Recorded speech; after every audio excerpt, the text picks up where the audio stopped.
안녕하세요. 조몽순 모사입니다. 오늘은 징계의 정당성 중에 그 절차에 대해서 설명드리겠습니다.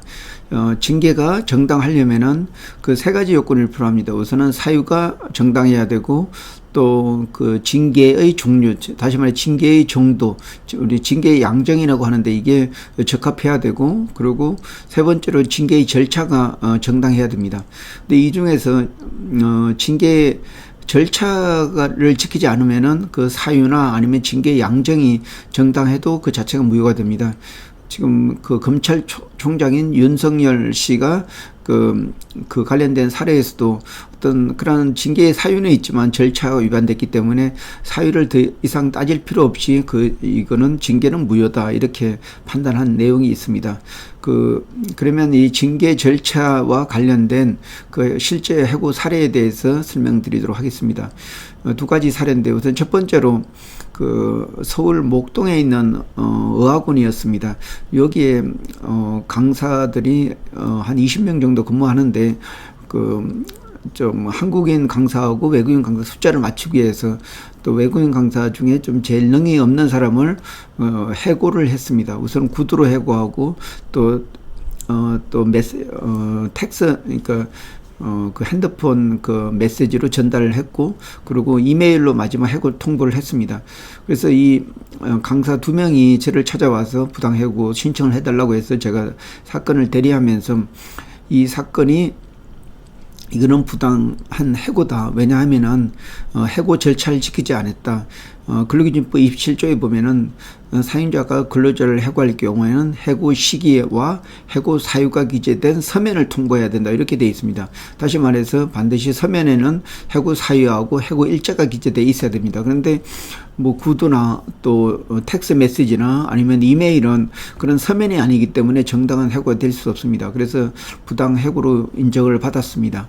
그리고 두 번째 사례는 그 여수의 택시 회사였는데, 여기는 노사분규가 굉장히 많이 있었고, 그리고 또 그 산학금을 제때 올리지 못해가지고 계속 적자가 난 회사인데, 도저히 산학금을 올리지 않으면은 회사가 부도날 상태에 이르러가지고 회사가 일방적으로 산학금을 올렸고, 그래서 그에 따라 대부분 다 따랐는데 그 노동조합에 있는 조합원들만 따르지를 않았고, 심지어 올렸다고 하면서 산학금도 제대로 납부하지 않고, 또 뭐 사장한테 욕도 하고 어떤 굉장히 가역한 행동을 보였습니다.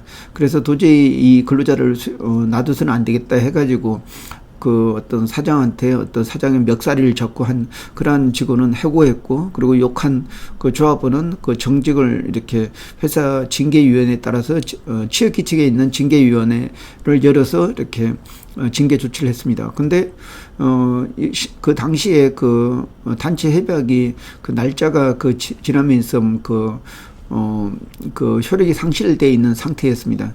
근데 단체 협약이 효력이 상실되어 있더라도 어떤 개별적인 근로관계나 아니면 징계에 관한 규정은 어떤 규범적 효력으로서 계속 있습니다. 그래서 그 단체 협약에 따르면은 사용자가 근로자를 해고나 아니면 징계할 경우에는 노사 각각 3명이 참석을 해서 징계위원회에서 결정한다, 이런 내용이 있는데, 이 내용을 지키지 않았기 때문에 부당 징계로 인정을 받았습니다. 그래서 사업주가 다시 재심을 신청했지만은 아무리 사회적 타당성이 있어도 그 단체 협약에 있는 징계 절차를 지키지 않으면 무효다. 따라서 회사가 정말 징계를 하려면은 그 절차를 지켜서 다시 징계를 해야 된다, 이런 결론을 내리게 됐습니다. 그래서 이 사건을 통해서 징계의 중요성을 다시 한번 인지할 수가 있다고 생각합니다. 예, 이상입니다. 고맙습니다.